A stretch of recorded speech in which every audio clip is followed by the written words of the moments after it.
Que a paz de Deus, que excede todo entendimento, guarde o teu coração, guarde também a tua mente em Cristo Jesus, o nosso Senhor, nosso Rei, nosso legítimo Salvador. Amados, estamos de volta, graças a Deus, mais uma oportunidade o Senhor nosso Deus nos concede para aprendermos um pouco mais dos seus mistérios. Hoje é segunda-feira, é dia 17 de abril de 2023. Pela graça de Deus, estamos iniciando mais uma série de mensagens com o tema Os Reis Poderosos e a Supremacia de Deus. Este, meus queridos, é o primeiro vídeo dessa série maravilhosa.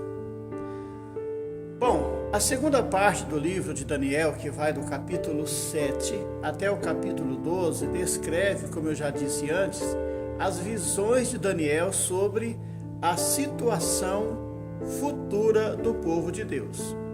E é sobre isso, sobre este assunto que estamos tratando desde o capítulo 7.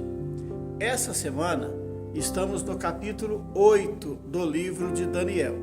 Então, estamos diante de mais um quadro de conflito entre os reinos do mundo e a soberana direção de Deus sobre toda a história.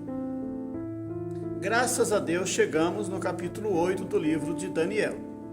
Este capítulo é complementar aos capítulos que nós já lemos, o 2 e o 7. Que já disponibilizamos em outras séries de vídeo neste nosso canal. Aqui neste capítulo 8 temos a visão de Daniel a respeito do confronto entre duas grandes potências e o consequente resultado.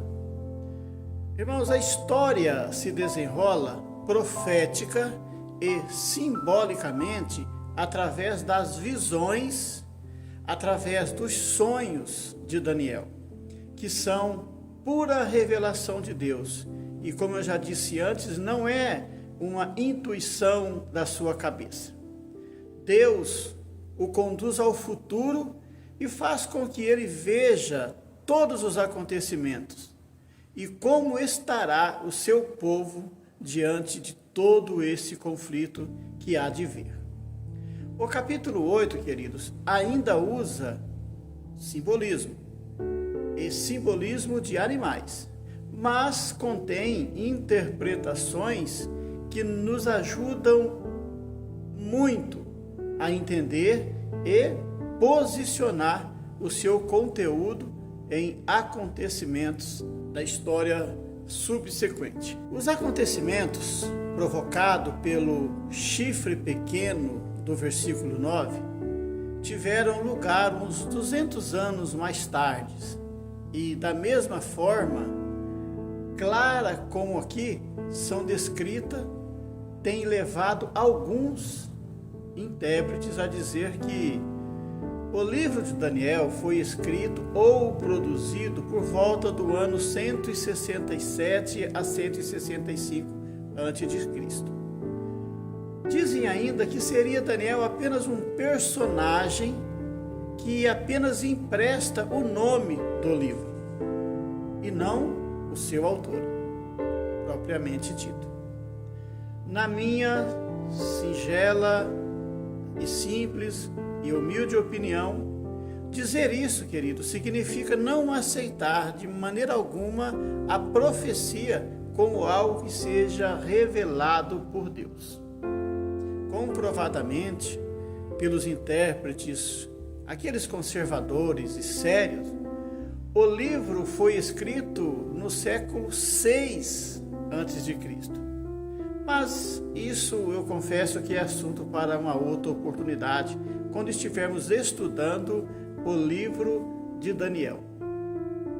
Bom, deixando esse debate de lado, podemos dizer que Daniel, ele realmente viu, por inspiração divina, o que viria a acontecer no futuro. Porque Deus queria que, quando isso acontecesse, o povo não ficasse desesperado. Assim acontece com a nossa fé, queridos, a respeito das últimas coisas. Sabemos o que vai acontecer e somos orientados a ficarmos apercebidos. Não podemos ser pegos de surpresa. Os ímpios sim serão pegos de surpresa, mas nós não podemos ser pegos de surpresa, como se nada soubéssemos. O tema deste vídeo é o clímax e a queda. Vamos fazer a leitura da palavra de Deus que está em Daniel, o capítulo 8, do versículo 1 até o versículo 8, que está escrito as seguintes palavras. No ano terceiro do reinado do rei Belsazzar, apareceu-me uma visão a mim, Daniel, depois daquela que me apareceu no princípio. E vi na visão, e sucedeu que quando vi, eu estava na cidade de Suzã, na província de Elão. Vi, pois, na visão que eu estava junto ao rio Ulai. E levantei os meus olhos e vi.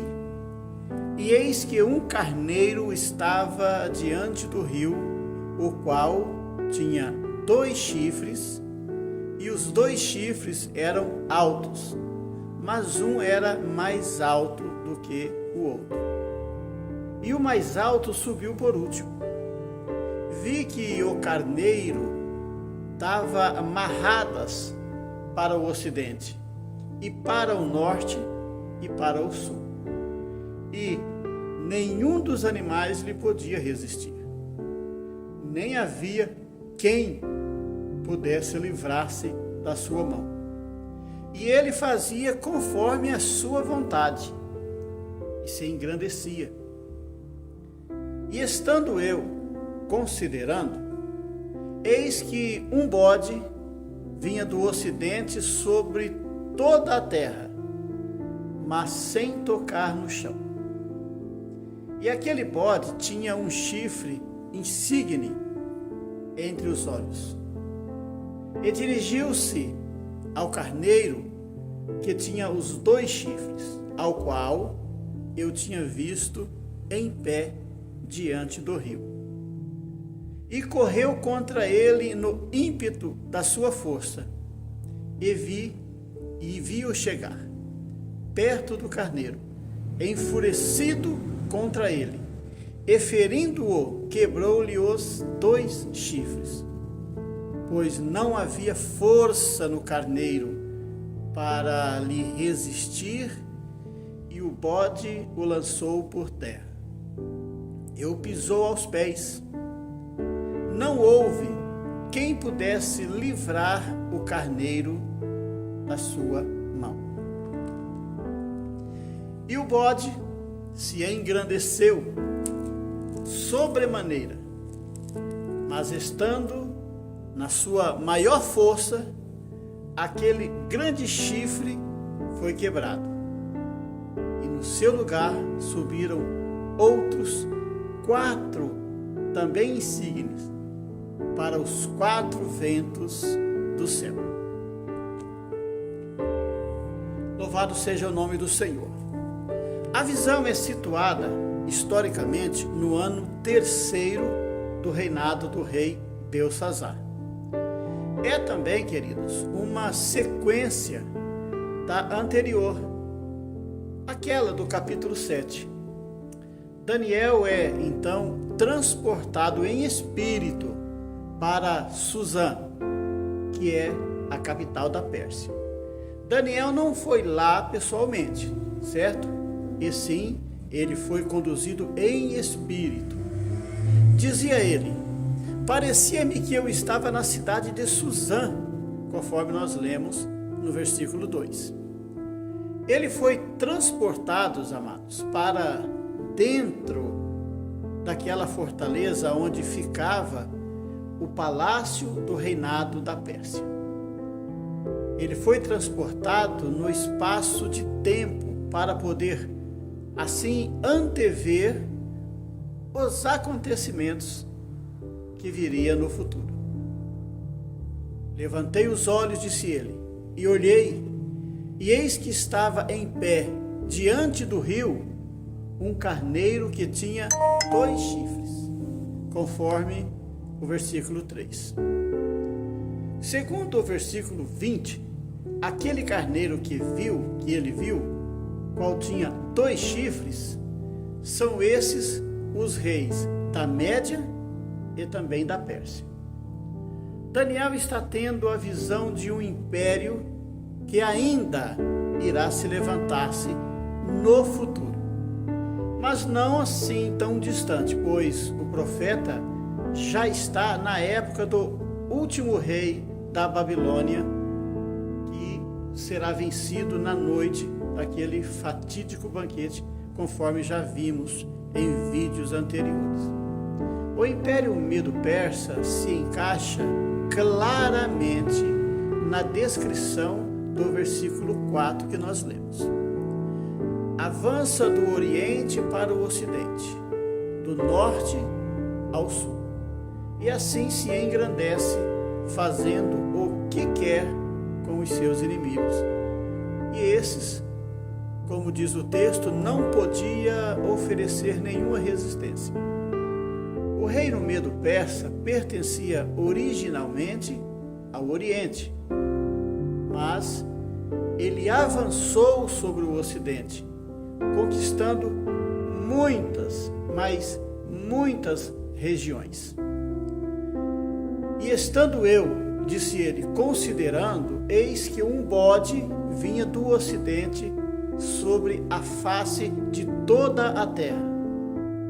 Mas, detalhe, sem tocar no chão. E aquele bode tinha um chifre notável entre os olhos, conforme nós lemos no versículo 5.